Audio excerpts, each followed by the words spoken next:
जी cap 4 आज के lecture का आगाज़ करते हैं। लेक्चर नंबर 70 हमारा। आज चैप्टर 12 का लास्ट लेक्चर होगा और इसमें हम एक तो एमसीक्यू इस चैप्टर के डिस्कस करेंगे और फिर दो टर्म्स हैं हमारी, इलेक्ट्रॉनिक फंड ट्रांसफर्स और इलेक्ट्रॉनिक मनी, इनको डिस्कस करेंगे। ठीक है, इनकी तरफ जाने से पहले कंसेप्ट बिल्डिंग करना चाह रहा हूँ। इन दोनों की सिर्फ डेफिनेशन हमारे सिलेबस में शामिल है। इलेक्ट्रॉनिक मनी और इलेक्ट्रॉनिक फंड ट्रांसफ़र की सिर्फ डेफिनेशन हमारे सिलेबस में शामिल है। तो पहले तो मैं आपको इनका कंसेप्ट एक्सप्लेन कर दूंगा ताकि कंसेप्चुअल क्लैरिटी हमें हो कि चीज़ें क्या है। इसके बाद इसकी डेफिनेशन जो है उसको हम डिस्कस करेंगे ताकि जब आप याद कर रहे हो तो इसमें जो कुछ टर्म्स ऐसी यूज़ हुई हैं, कुछ टेक्निकल टर्म्स हैं, उनके साथ आप फेमिलियर हो, कोई प्रॉब्लम ना हो। सबसे पहली चीज़ तो ये इलेक्ट्रॉनिक फंड ट्रांसफ़र हम पढ़ क्यों रहे हैं। देखें, मनी लॉन्ड्रिंग जो है, अब चूंकि आपने देखा होगा कि इलेक्ट्रॉनिक मोड ऑफ कम्युनिकेशन जो है वो ज़्यादा यूज़ हो रहा है वर्ल्ड में, पूरी वर्ल्ड में। जिससे हम एक दूसरे के साथ कम्युनिकेशन करने के लिए अब ट्रेडिशनल जो मेथड होते थे मैनुअल, उनके बजाय इलेक्ट्रॉनिकली कम्युनिकेशन करते हैं। जैसे पहले अगर किसी से मिलना होता था, बात करनी होती थी तो फिजिकली उसके पास जाते थे, लेकिन अब हम मोबाइल पे भी कॉल कर सकते हैं या इवन मुलाकात भी कर सकते हैं वीडियो कॉल वगैरह के ज़रिए से। तो जब डिफरेंट कम्युनिकेशन या जो दूसरे टास्क हैं वो इलेक्ट्रॉनिकली हो रहे हैं, तो क्या जो ट्रांसफ़र ऑफ मनी है, हमने एक दूसरे के साथ अगर कुछ पैसे भिजवाने हो, एक दूसरे को शेयर करने हो, क्या वो अभी भी मैनुअली ही होते हैं या वो भी इलेक्ट्रॉनिकली हम ट्रांसफ़र कर सकते हैं? तो उसका आंसर है बिल्कुल, वो भी इलेक्ट्रॉनिकली ट्रांसफ़र कर सकते हैं। ठीक है, और चूंकि एक तरह से ये मनी लॉन्ड्रिंग में भी यूज़ हो सकता है। ठीक है, अगर आप देखें रिसेंटली बहुत से ऐसे टाइप ऑफ मनी है जो कि मनी लॉन्ड्रिंग, खासतौर पर बिटकॉइंस जो है उस, क्योंकि इसका कोई रेगुलेटर नहीं है इसलिए ये मनी लॉन्ड्रिंग में यूज़ होते हैं। ये भी एक तरह से इलेक्ट्रॉनिक मनी है क्योंकि ये फिजिकल फॉर्म में एग्जिस्ट नहीं करते, लेकिन फिर भी इसको डिफरेंट ट्रांजैक्शंस के लिए यूज़ किया जाता है। तो इसी तरह वो कंसेप्ट हमें बिल्ड करना चाह रहा है, समझाना चाह रहा है कि इलेक्ट्रॉनिक मनी होती क्या है। इन शॉर्ट, इलेक्ट्रॉनिक मनी जो है वो ऐसे पैसे हैं, ऐसे फंड्स हैं, फंड्स कह लें या मनी कह लें, जो कि फिजिकल फॉर्म में मौजूद नहीं है, लेकिन स्टिल उसको हम अपने पेमेंट करने के लिए या एक पर्सन से दूसरे पर्सन को फंड्स, पैसे ट्रांसफ़र करने के लिए यूज़ कर सकते हैं। उससे हम कहते हैं इलेक्ट्रॉनिक मनी। और जब हम इस मनी को एक पर्सन से दूसरे पर्सन को ट्रांसफ़र करते हैं, इसे हम क्या कहते हैं? इसे कहते हैं इलेक्ट्रॉनिक फंड ट्रांसफ़र। इसकी सबसे आसान समझने वाली एग्जांपल है जैज़ कैश में जो आपका बैलेंस मौजूद है, वो आपके पास फिजिकल करेंसी नोट तो नहीं है। आपकी जेब में जो करेंसी नोट है 100 का, 50 का, वो है फिजिकल मनी। लेकिन जो आपके मोबाइल में जैज़ कैश में, इजी पैसा में जो पैसे मौजूद है, अगर आप ओपन करें उस पर आ रहा होगा 2350 रुपये, वो फिजिकल मनी नहीं है, वो क्या है? Electronic money. ठीक है, और इसी तरह जब आप वो पैसे एक पर्सन से दूसरे पर्सन को ट्रांसफ़र करते हैं तो क्या है? वो ट्रांसफ़र ऑफ मनी जो है वो है इलेक्ट्रॉनिक फंड ट्रांसफ़र, EFT। आप अगर ICAP की फीस सबमिट करवाना चाहते हैं, हम फिजिकली भी बैंक में जाके उसको डिपॉजिट करवा सकते हैं, लेकिन एक दूसरा तरीका भी है। वो क्या है? आप डेबिट कार्ड के जरिए से भी ट्रांसफर करवा सकते हैं। आपके डेबिट या क्रेडिट कार्ड में जो पैसे हैं वो इलेक्ट्रॉनिक मनी है, फिजिकल तो आपके पास नहीं है। और जब आप उसके थ्रू पेमेंट करते हैं दूसरी पार्टी को, वो क्या है? वो इलेक्ट्रॉनिक फंड ट्रांसफर है।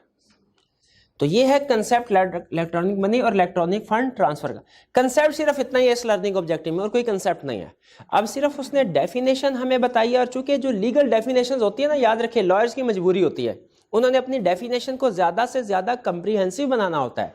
क्योंकि कल कलाक को जब लीगल केसेस आएंगे, डिस्प्यूट आएंगे, कोर्ट में फैसले करने हैं, लोगों को सजाएं देनी है, तो इस डेफिनेशन को सामने रख के डिसाइड किया जाता है कि वो जो ऑफेंस है, वो एक्ट है, इस डेफिनेशन पे पूरा उतरता है कि नहीं। इसीलिए लॉयर्स की मजबूरी ये होती है कि उन्होंने अपनी डेफिनेशन को हर लिहाज से कंप्रीहेंसिव और परफेक्ट बनाना है, ताकि कल कलाक को कोई लूप होल ना है जिसका फ़ायदा उठा के कोई क्रिमिनल बच जाए। तो आप अक्सर देखेंगे जो लीगल डेफिनेशंस होती है उसमें बहुत से ऐसे कंसेप्ट्स होते हैं, बहुत से ऐसे वर्ड्स होते हैं जो आम जिंदगी में हम उनके साथ फेमिलियर नहीं होते, लेकिन चूंकि वो प्रैक्टिकल लाइफ में कहीं ना कहीं पे वो चीज़ यूज़ हो रही होती है, तो लॉयर्स की कोशिश होती है उसको भी उसका हिस्सा बना ले, कहीं ऐसा ना हो क्रिमिनल उसका फ़ायदा उठा के उसके सहारे के ज़रिए से कोई फ्रॉड वगैरह या इलीगल एक्टिविटी या मनी लॉन्ड्रिंग करे। तो लॉ की डेफिनेशन आप हमेशा बाय डिफॉल्ट, ये सिर्फ इस सब्जेक्ट की बिजनेस लॉ की बात नहीं कर रहा, आप कंपनी लॉ पढ़ें, टैक्स लॉ पढ़ें या कोई भी लॉ पढ़ें, उसमें जब कभी आप डेफिनेशन पढ़ेंगे याद रखें डेफिनेशन हमेशा कम्प्रिहेंसिव होगी। उसमें काम की बात जो दो हरफी समझाने के लिए होती है वो तो छोटी होती है, लेकिन उस डेफिनेशन को हमेशा लॉयर्स कम्प्रिहेंसिव करने की कोशिश करते हैं। इसीलिए आज के लेक्चर में भी बेसिक कंसेप्ट मैंने आपको बता दिया, इलेक्ट्रॉनिक मनी क्या और इलेक्ट्रॉनिक फंड ट्रांसफर क्या, आप शायद समझ भी गए होंगे।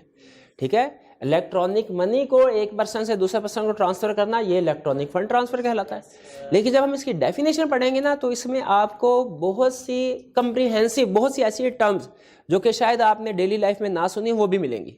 लेकिन याद रखिए, अगर कोई चीज़ पूरे पाकिस्तान में किसी एक शहर में किसी एक जगह पे भी यूज़ होती है ना, तो लॉयर की कोशिश होती है उसको हम अपने लॉ का हिस्सा बनाएं ताकि वो एरिया भी कवर हो सके। तो यहाँ पे कुछ एग्जांपल डेफिनेशन में कुछ ऐसे अल्फाज होंगे जो कॉमनली यूज होते हैं, वो तो आपको समझ आ जाएंगे, लेकिन कुछ ऐसे केसेस हैं जो रेयरली यूज होते हैं। कुछ ऐसी टाइप ऑफ इलेक्ट्रॉनिक मनी है जैसे जायज़ कैश फ्रीक्वेंटली यूज होती है, आप आसानी से समझ गए। ठीक है, लेकिन अगर स्टोर वैल्यू ट्रांसफर की बात करूं मैं आपको, तो शायद आप वो आसानी से समझ नहीं, क्योंकि वो रेयरली यूज एक कंपोनेंट है इलेक्ट्रॉनिक मनी का। तो इसीलिए हम डेफिनेशन में पहले ज़हनी तौर पे तैयार हो जाए। कॉम्प्रिहेंसिव डेफिनेशन होगी, इसमें बहुत से वर्ड ऐसे होंगे जो डिफिकल्ट होंगे, मैं समझाने की कोशिश करूंगा, समझ आ जाए तो अच्छी बात, ना समझ आए तो इंडियन क्या करना आपने, तो रटा लगा लेना बस। क्लियर, स्टार्ट करें। अच्छा पहले बताइए कंसेप्चुअली मैं आपको इलेक्ट्रॉनिक मनी सिखाऊं या इलेक्ट्रॉनिक फंड ट्रांसफर? चले इलेक्ट्रॉनिक फंड ट्रांसफर ही सीख लेते हैं। ठीक है, इलेक्ट्रॉनिक फंड कंसेप्चुअली मतलब क्या है? इलेक्ट्रॉनिक मनी एक पर्सन से दूसरे पर्सन को ट्रांसफर करना, ये होता है इलेक्ट्रॉनिक फंड ट्रांसफर। आपने जायज़ अकाउंट अपना ओपन किया, डेजिग्नेटेड पेमेंट सिस्टम है, और आपके भाई ने आपके अकाउंट में 500 रुपीज ट्रांसफर कर दिए। अब ये जो आपके भाई ने पैसे ट्रांसफर किए, यह है इलेक्ट्रॉनिक फंड ट्रांसफर, और जो अब आपके अकाउंट में बैलेंस शो हो रहा है ये क्या है? Electronic money. तो पहले देखते हैं इलेक्ट्रॉनिक फंड ट्रांसफर क्या है। कहता है इलेक्ट्रॉनिक फंड का मतलब क्या है? पैसे, money. Electronic fund transfer means, पहला, ट्रांसफर ऑफ फंड्स, यानी पैसे ट्रांसफर हो रहे हैं। कैसे?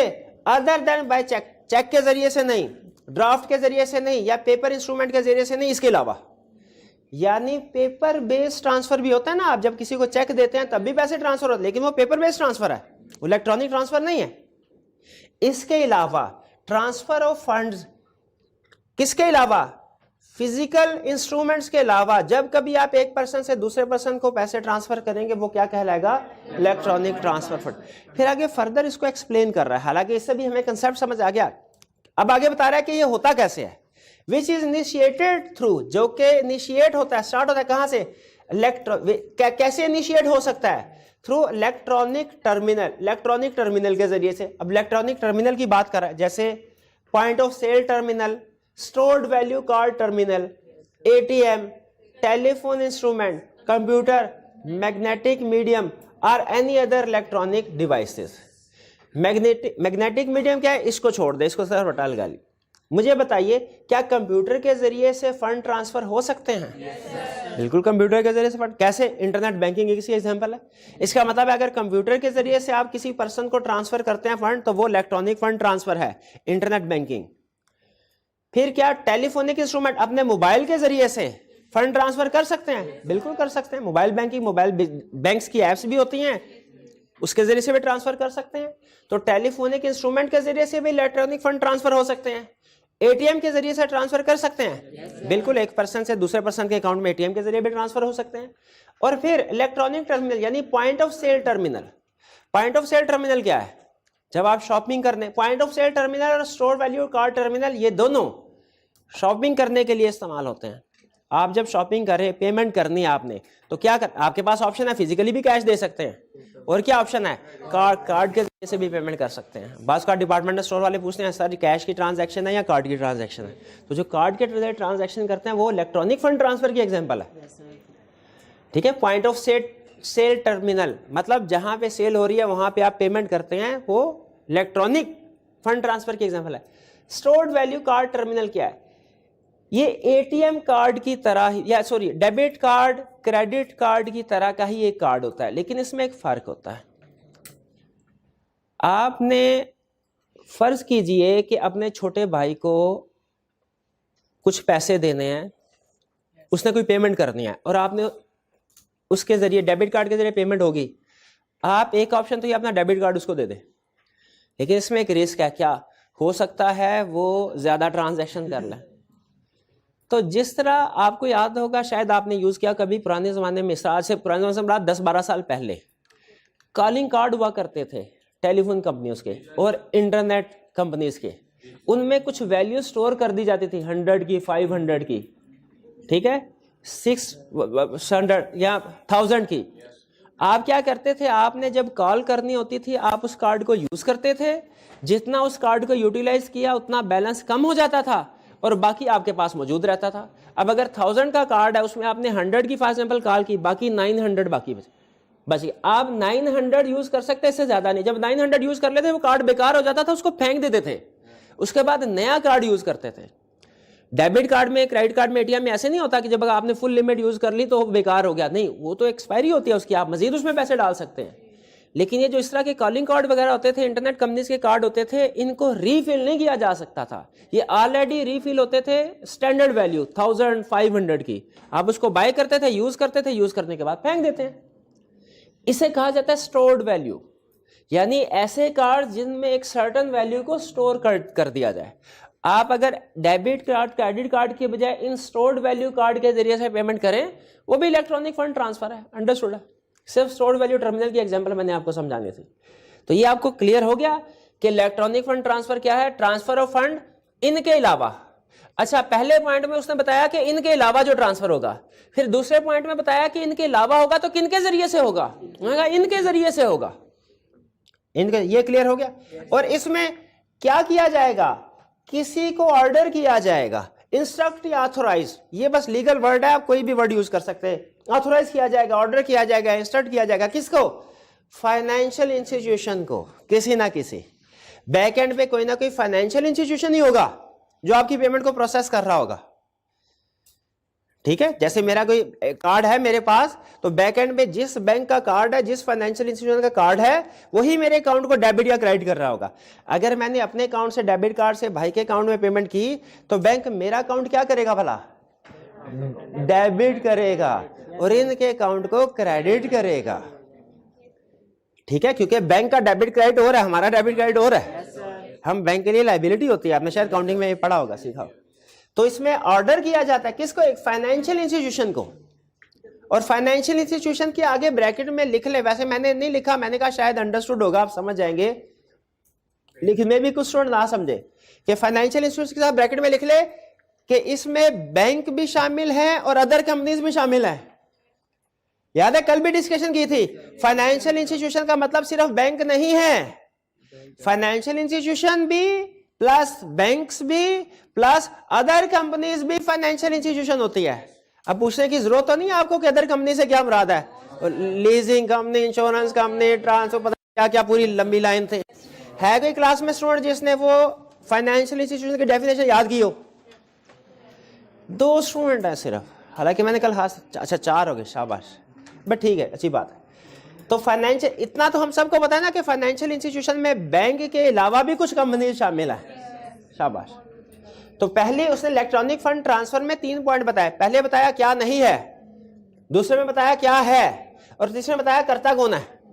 बैक एंड में कोई ना कोई फाइनेंशियल, मतलब एक तो कंज्यूमर है ना, हम करेंगे, लेकिन ये ऑफिशियली ट्रांसफर कौन करता है, कोई ना कोई बैक एंड पे, बैंक नहीं, फाइनेंशियल इंस्टीट्यूशन।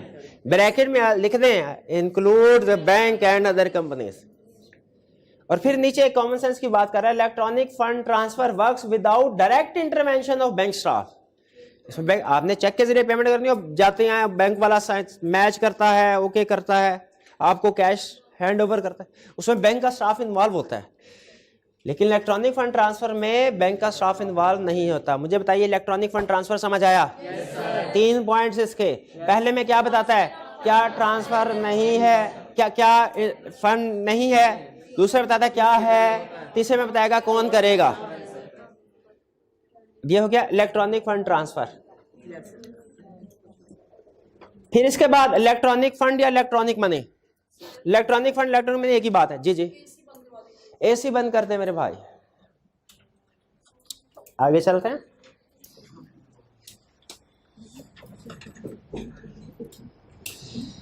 इलेक्ट्रॉनिक फंड या इलेक्ट्रॉनिक मनी किसको कहते हैं? पहला, इट मींस पैसे। कौन से वाले पैसे? जो हमें फिजिकली मिले हैं अपने घर वालों से, वो वाले पैसे नहीं। मनी जो ट्रांसफर हो रहे हैं, कैसे? Electronic terminal. अच्छा, ये सारी रिपीट, ऊपर वाली लाइन याद कर लें, ये सारा वही रिपीट कि वो पैसे जो ट्रांसफर, यानी ऊपर उसने बताया इलेक्ट्रॉनिक फंड ट्रांसफर है क्या, और अब नीचे यहाँ पे बता रहा है जो इलेक्ट्रॉनिक फंड ट्रांसफर से पैसे आए वो आपकी इलेक्ट्रॉनिक मनी है। जाहिर है इलेक्ट्रॉनिक फंड ट्रांसफर से इलेक्ट्रॉनिक मनी आएगी, ठीक है। वो फिजिकली थोड़ी जायज कैश है, उसे मोबाइल में से पैसे करेंसी नोट निकल रहे हैं, इलेक्ट्रॉनिक मनी।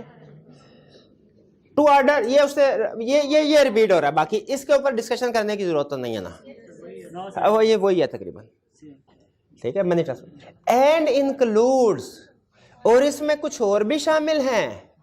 क्या शामिल हैं? इंक्लूड्स मॉनेटरी वैल्यू यानी money value which represents A claim on the issuer. जो इशूअर कौन है? Financial institution.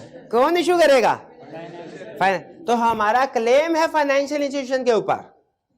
ये वो पैसे हैं जो इशूअर ने हमारे अकाउंट में डाले हैं और हमारा क्लेम है कि हम बैंक से ये पैसे ले सकते हैं। And is stored in electronic device or payment instrument, और ये पैसे किसी इलेक्ट्रॉनिक डिवाइस में स्टोर हुए हैं, ठीक है। हाँ, वो इलेक्ट्रॉनिक डिवाइस कुछ डेबिट कार्ड हो सकता है, क्रेडिट कार्ड हो सकता है, एटीएम हो सकता है, ऐप हो सकती है। Such monetary value is issued on receipt of funds. Understood है? ऐसे थोड़ी होगा कि हम पैसे ना दिए और पैसे दिए बगैर वो हमारे अकाउंट्स में पैसे क्रेडिट कर दे, ऐसे तो नहीं होगा ना।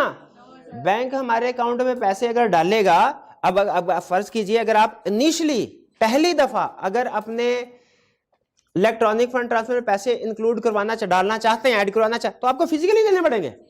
आप ये इधर जो ट्रांसफर करते हैं जैज कैश में, उनके पास जाएं और उनसे कह के पैसे भिजवाने हैं, तो आपको पहले फिजिकली, फिर उसके बाद एक दफा पेमेंट सिस्टम में आ गए, उसके बाद आगे उसको आप जैसे मर्जी यूज कर लें, वो सर्कुलेशन में आ जाते हैं। फिर such monetary values issued on receipt of funds, ठीक है। और फंड्स कितने? Not less than monetary value issued, यानी फंड इतने होने चाहिए कि जो वैल्यू आपको इशू की जा रही है उससे कम के ना हो। ये भी अंडरस्टूड है। ऐसा थोड़ी होगा 500 दे देंगे तो वो 600 अकाउंट में डाल देगा। वो क्या कह रहा है कि आपके अकाउंट में जो पैसे आने चाहिए वो उससे, हाँ, जो पैसे आपने जमा करवाने हैं वो उससे कम नहीं होने चाहिए जो वो इशूअर आपको इशू कर रहा है। जो पैसे हमने रिसीट ऑफ फंड, जो पैसे हमने उसको रिसीव करवाने हैं वो नॉट लेस देन, कम नहीं होने चाहिए उन पैसों से जो वो हमारे अकाउंट में डालेगा, उन पैसों से जो हमारे अकाउंट में डालेगा। Not less than monetary value issued, यानी जो बैंक हमें मॉनेटरी वैल्यू इशूड कर रहा है और हमने पैसे उसको जमा करवाने हैं, तो जो पैसे जमा करवाने हैं मॉनेटरी वैल्यू से कम। अगर मॉनेटरी वैल्यू 500 है तो पैसे किससे कम नहीं होने चाहिए? 500 से कम नहीं होने चाहिए। कहता है ज्यादा है तो कर लो। क्यों नहीं? ज्यादा से मुराद ये नहीं है कि उसके हो गए, ज्यादा से मुराद ये है मैंने अपने अकाउंट में 600 ट्रांसफर कराए और उनमें से 500 का मैंने कहा कि जी मेरे कार्ड में डाल, ठीक है। यहाँ 500 के अगेंस्ट में बाजुकात ऐसा होता है कि हम कोई स्टोर वैल्यू अगर कार्ड लेना चाहें तो वो 500 का कार्ड ले लें, बाकी अमाउंट उधर रहने दें। हाँ, इजी, हाँ वो टैक्सेस होते हैं जो इजी पैसा वगैरह में डिडक्शन वगैरह अगर हो तो वो डिडक्शन होती है, लेकिन उसका इससे ताल्लुक नहीं है, वो टैक्सेस की डिडक्शन है, वो टैक्स लॉस में आएगा, ठीक है। वो पैसे तो पूरे, वो तो गवर्नमेंट का फैसला है ना कि कितने पैसे दूसरे पर्सन को ट्रांसफर होंगे, कितनी डिडक्शन होगी। वैसे जायज कैश इसी पैसे डिडक्शन होती है? नहीं, ऑनलाइन बैंकिंग पे होती है, मैं ट्रांजैक्शन पे। जायज कैश से मैं है वो 100-200 की ट्रांसफर करनी होती है मैंने, उसमें नहीं होती। 50,000 पे होती है, ठीक। नहीं, पर 100 वो बैलेंस में होती है वो। हाँ जी, आगे चलते हैं। And is accepted as mean of, और ये पैसे जो हमने अपने अकाउंट में स्टोर करवाए हैं, अपने कार्ड में स्टोर करवाए हैं, ये पैसे क्या as accepted as means of payment by undertakings other than the issuer, क्या ये बैंक के अलावा दूसरी कंपनीज, दूसरी ऑर्गेनाइजेशन, अंडरटेकिंग से मुराद दूसरी ऑर्गेनाइजेशन मींस ऑफ पेमेंट के तौर पे एक्सेप्ट करती हैं? बिल्कुल करते हैं। ठीक है, ये भाई पैसे में इलेक्ट्रॉनिक मनी अगर लोग ट्रांसफर करेंगे तो फिर ही ये प्रमोट होगी ना। ठीक है, बिल्कुल। यानी इसको आप means accepting as means of payment का मतलब है इसको पेमेंट के तौर पे यूज किया जा सकता है। एंड आल्सो जी जी इश्यूअर के अलावा देखिए, अगर फर्ज कीजिए कोई बंदा कहे कि ये लीजिए मेरा कार्ड और इसको आप सिर्फ हमारी बैंक की ब्रांचेस पे ही यूज कर सकते हैं, उसका कोई फायदा होगा क्या? वो मनी की डेफिनेशन इकोनॉमिक्स में आपने पढ़ी होगी, ये होता है मीडियम ऑफ एक्सचेंज, जिसको पार्टीज एक्सेप्ट करें।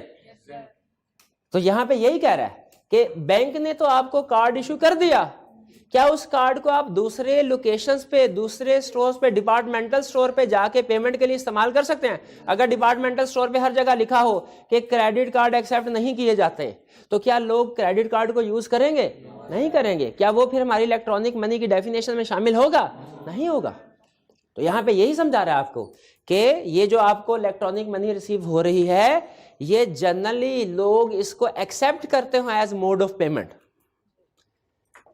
फिर includes electronic store of monetary value on an electronic device that may be used for making payment as may be prescribed by the. ये जनरल बात कर रहा है उसी को, इसी वाली बात को उसने थोड़ा आसान अल्फाज में नीचे लिख दिया।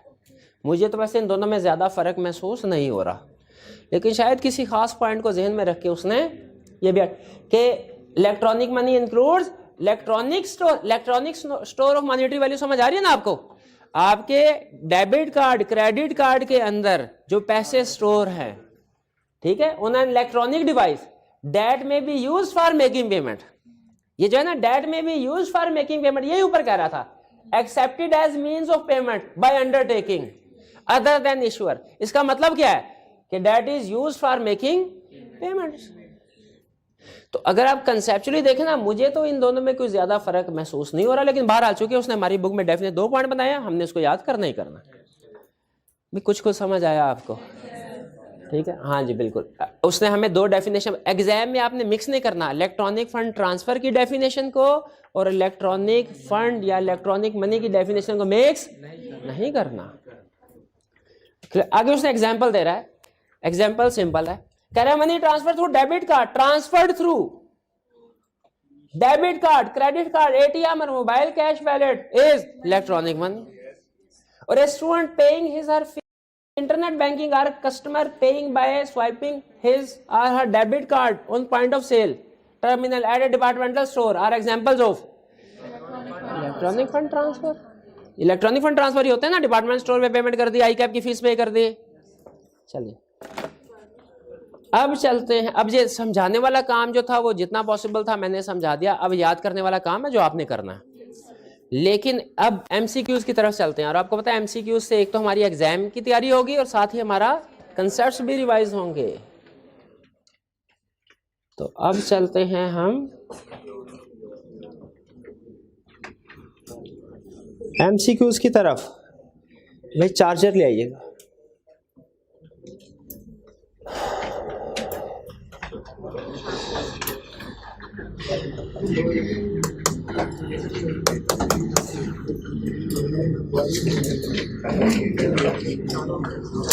जी अब बुक्स वगैरह का छोड़ दें, अब देखते हैं कितना आपको ये चैप्टर समझ में आया। पहला question, under the provisions of anti money laundering act 2010 which of the following is not a financial institution. अब ये वही बता सकेगा जिसने फाइनेंशियल इंस्टीट्यूशन की डेफिनेशन पढ़े। लैंडिंग बिजनेस फाइनेंशियल इंस्टीट्यूशन है? Yes. Financial leasing business, education institution, a business trading in transferable security, transferable securities है? ट्रांसफरेबल सिक्योरिटी फाइनेंशियल इंस्टीट्यूशन में था? यस था। तो करेक्ट ऑप्शन क्या हुई? सी, यानी सी फाइनेंशियल इंस्टीट्यूशन की डेफिनेशन में शामिल नहीं है। आगे चलते हैं। Second, if a person holds or possesses on behalf of any other person any property knowing or having reason to believe that such property is dash, he is guilty of offense of money laundering। Definition याद है? अच्छा बताइए, ये पहला point था, दूसरा कि तीसरा कि चौथा? थर्ड वन था कि अगर किसी बंदे को पता है कि प्रॉपर्टी प्रोसीड्स ऑफ क्या है, क्राइम, ठीक है, इलीगली ऑक्युपाइड नहीं, नॉट ओन्ड बाय डेट नहीं, proceeds of crime, C part correct है, ओन्ड बाय गवर्नमेंट नहीं। अगर आपको पता है कि कोई प्रॉपर्टी प्रोसीड्स ऑफ क्राइम है लेकिन फिर भी वो आप अपने पास रख लेते हैं, मनी लॉन्ड्रिंग। फिर इसके बाद थर्ड, जरा नीचे कीजिएगा मेरे भाई, थर्ड वाला जी, ठीक है। In which of the following cases a person is deemed to have committed an offense of money laundering? इनमें से किस में मनी लॉन्ड्रिंग का? If a person acquires, converts, possesses, uses or transfer property knowing or having reason to believe that such property is proceeds of crime. Definition में कौन सा वाला number था? पहले वाला, शाबाश। B, if a person conceals or disguises the true nature, origin, location, disposition, movement, ownership, property, knowing or having reasons to believe that such property is proceeds of crime. इसमें भी हाँ, second bar proceeds of crime, proceeds of crime। फिर इसके बाद third, if a person holds or possesses on behalf of any other person any property knowing or having reasons to believe that such property is all of the above। अच्छा, fourth point कौन सा था जो नहीं लिखा हुआ?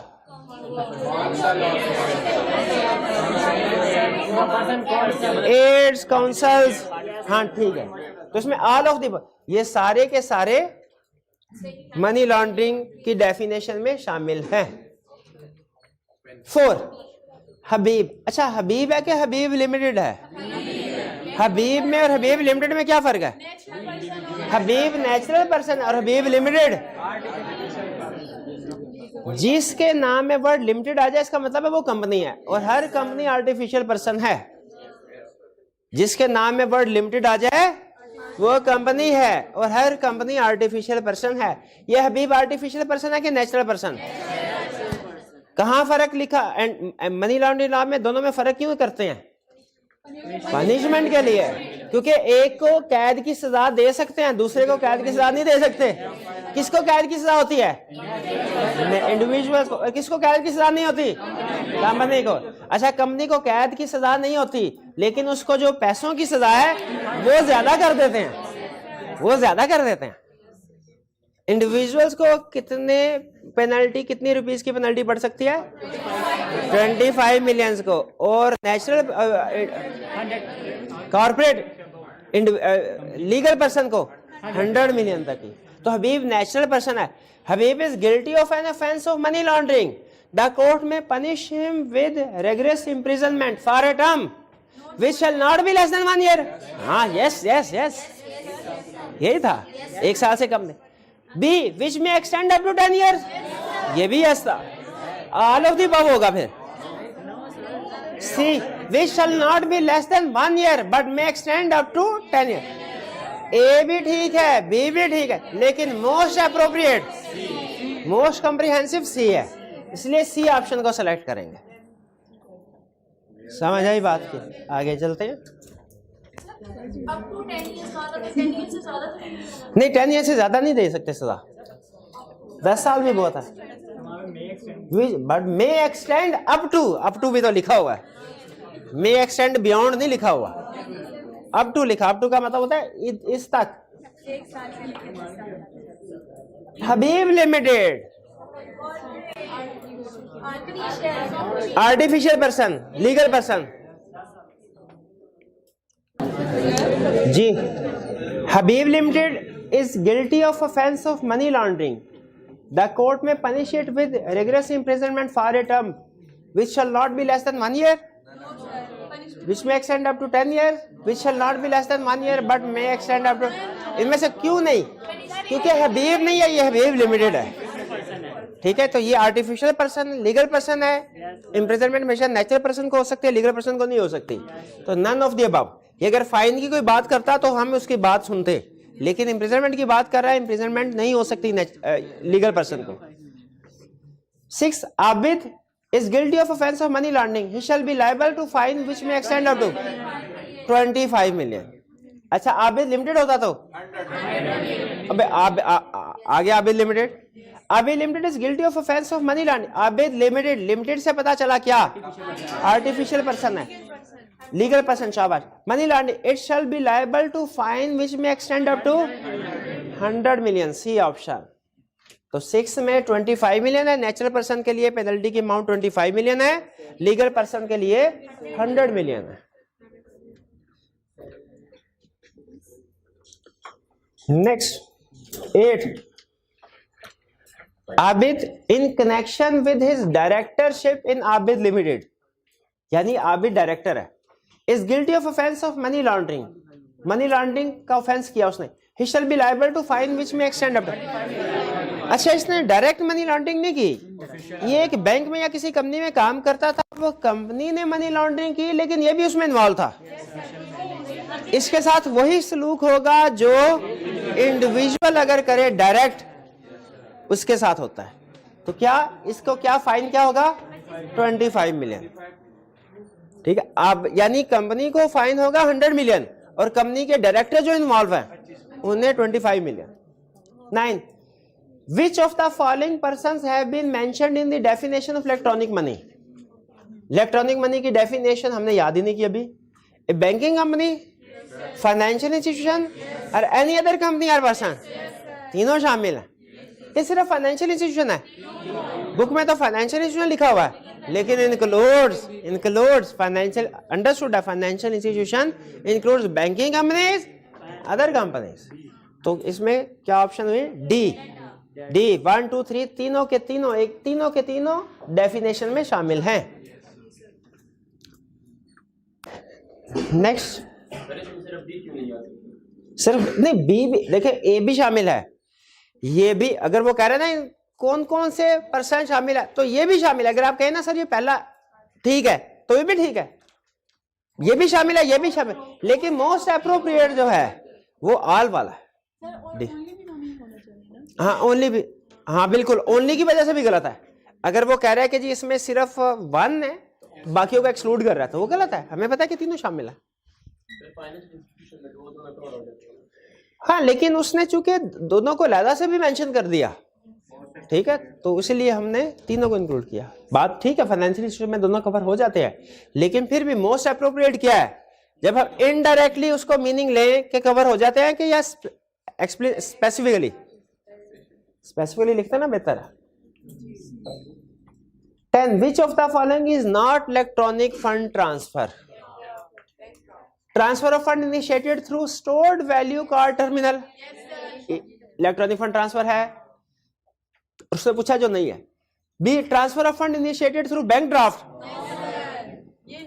Bank draft नहीं है इलेक्ट्रॉनिक फंड ट्रांसफर, तो ये ऑप्शन करेक्ट है बी। देखिए वही पढ़े, transfer of fund initiated through ATM, electronic fund transfer है। Transfer of fund initiated through debit card, ये भी है ट्रांसफर, तो बी ऑप्शन करेक्ट, यानी ये इलेक्ट्रॉनिक फंड ट्रांसफर नहीं है, और नहीं है वाला ही ढूंढना था। 11, the State Bank may designate a payment system as a designated payment system by written order, ठीक है, कर देगा, ज़बानी कलाम में स्टेट बैंक थोड़ी काम करता है, written order. If necessary for generating tax revenue for the government, if there is no designated payment system in that particular city, if necessary the public interest, C option correct. D, if there are less than 100 bank branches in that particular city, इस तरह की कोई बात नहीं पड़ी हम।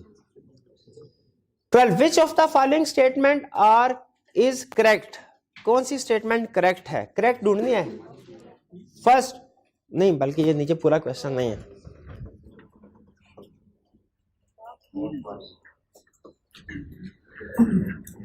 दो statements दी हैं और नीचे कॉम्बिनेशन बनाया उसने।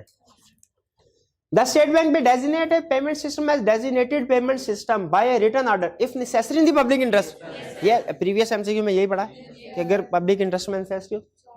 Second, the State Bank may inspect the premises equipment machinery apparatus books or other documents or accounts and transactions relating to payment system in considering whether to designated or designated payment system। ये सारी चीजें check करता है कि system reasonable है कि नहीं।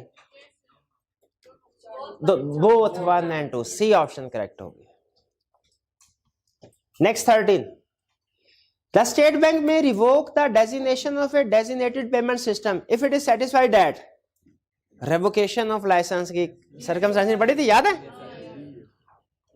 The designated payment system has ceased to operate effectively as a payment system, फौरन करेक्ट कर दें, पहले सारी ऑप्शन पढ़ लें। The operator or settlement institution of the designated payment system is in the course of being wound up or otherwise dissolved, whether in Pakistan or elsewhere. बिल्कुल ठीक है। आज बिल्कुल अगर जो मेन कंपनी जो पेमेंट सिस्टम को चला रही थी वो खत्म हो गई, पेमेंट सिस्टम भी खत्म। बी भी ठीक, ए भी ठीक, बी भी ठीक। C the State Bank considers that it is public interest to revoke the designation, ये भी ठीक। तो फिर कौन सी ऑप्शन पर? Any one or more of the above reasons, D option correct, क्योंकि तीनों वैलिड रीजन हैं। हमने रेवोकेशन के केसेस में तीनों कंडीशंस पढ़ी थी। इक्का दुक्का वर्ड्स शायद उसने ऐड कर दिए हैं, क्योंकि आपको पता है लीगल टर्म्स डायरेक्ट जो लॉ से उठाए ना वो मुश्किल होती है, वो स्टूडेंट्स के लिए नहीं बनी होती, वो लॉयर्स के लिए, प्रैक्टिशनर्स के लिए होती है।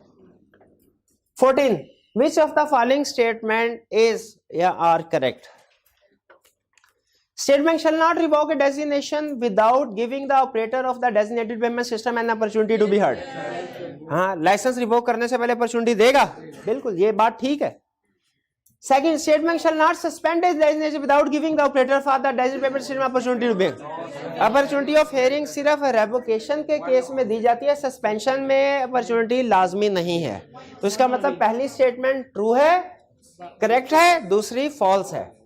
One only, A option correct होगी। 15 which of the following operational arrangements among other things are required to be established by an operator of a designated payment system? Operator ने सारा सिस्टम मैनेज करना होता है ना, एस्टैब्लिश करना होता है। पहला, rules and procedure setting out the rights and liabilities of the operator and the participant and the financial risk operator में। रूल्स एंड लायबिलिटी रिस्क के लिए, सॉरी ये राइट्स एंड लायबिलिटीज के लिए बिल्कुल एस्टैब्लिश करेगा। B, criteria for participation designated payment, criteria भी ये ऑपरेटर की जिम्मेदारी है बिल्कुल। Measures to ensure the safety, security and operational reliability of the designated payment system including contingency arrangement, ये भी ऑपरेटर की जिम्मेदारी है। ऑल ऑफ द अबव, तो फिर डी ऑप्शन को सेलेक्ट करेंगे, ए बी या सी को नहीं करेंगे। चलिए ये हमारा चैप्टर 12 कंप्लीट हो गया। इसके साथ ही नेक्स्ट लेक्चर, कल हमारी रेगुलर क्लास होगी, पता है ना आपको, कल इंशाल्लाह फ्रेश लेक्चर जो है स्टार्ट करेंगे। आज का लेक्चर खत्म करते हैं हम। अल्लाह हाफिज।